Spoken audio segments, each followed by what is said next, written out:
আমরা দেখতে পাচ্ছি এবং সকলে করতালি নিয়ে এই শুভ মুহূর্তকে আনন্দ করে তুলবেন এবং তার সাথে সাথে আমাদের শান্তি সৌন্দর্য এবং তারুণ্য তার সাথে আমাদের ত্যাগ সবটা মিলেই তো ভারতবর্ষ, এটাই তো ভারতবর্ষের ঐতিহ্য, এটাই ভারতবর্ষের পরম্পরা। আমাদের যুগ যুগ ধরে আমরা এই পরম্পরায় বিশ্বাসী হয়েছি এবং ভারতবর্ষের মাটিতে এই পরম্পরা যে ঐতিহ্য আমরা ধরে রেখেছি, সেই ঐতিহ্য নিয়ে এরপরে আমাদের সাংস্কৃতিক অনুষ্ঠান আমরা শুরু করব। প্রথমেই সাংস্কৃতিক অনুষ্ঠান পরিবেশন করবে রাজকুমারী শান্তনাময়ী বালিকা বিদ্যালয়ের ছাত্রীরা। তারা শুরু করছেন তাদের সাংস্কৃতিক অনুষ্ঠান।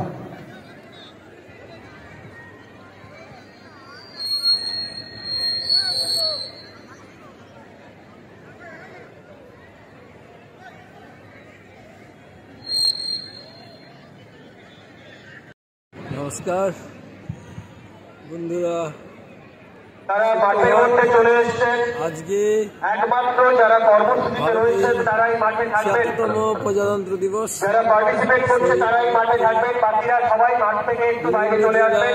মাঠের মধ্যে কোনো গাড়ি আর প্রজাতন্ত্র দিবস পালিত হচ্ছে বিভিন্নভাবে। সেই হিসাবে পূর্ব মেদিনীপুর জেলাও পিছিয়ে নেই। এই মেদিনীপুর জেলার ভূমিকা স্বাধীনতা দিবসে অনস্বীকার্য। এখন মেদিনীপুর জেলা বিভক্ত হয়েছে পূর্ব মেদিনীপুর ও পশ্চিম মেদিনীপুর। পূর্ব মেদিনীপুর জেলার প্রজাতন্ত্র ৭৬তম প্রজাতন্ত্র দিবস রাখাল মেমোরিয়াল গ্রাউন্ড, তমলুকের রাখাল মেমোরিয়াল গ্রাউন্ডে হচ্ছে। দেখুন কীরকম এই প্রজাতন্ত্র দিবস পালিত হচ্ছে পূর্ব মেদিনীপুর জেলা প্রশাসনের উদ্যোগে। আমি সরাসরি রাখাল মেমোরিয়াল ফুটবল গ্রাউন্ড থেকে এই লাইভ দেখাচ্ছি।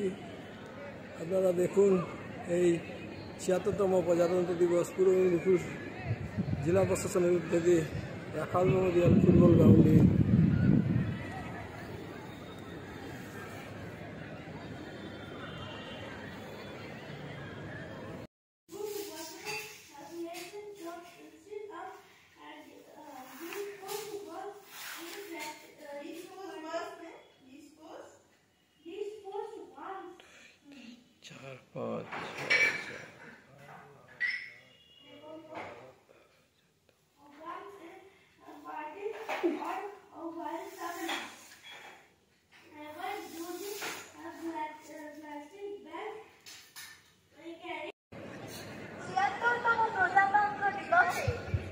আমরা রাজকুমারী শান্তনাময়ী উচ্চ বালিকা বিদ্যালয় ছাত্রীবৃন্দ উপস্থাপন করছি মাতৃবন্দনা। জন্মভূমির এই মাটিতে মাটির প্রতি সার্থকতা, এই টিফিনের কাছে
দূরে দূরে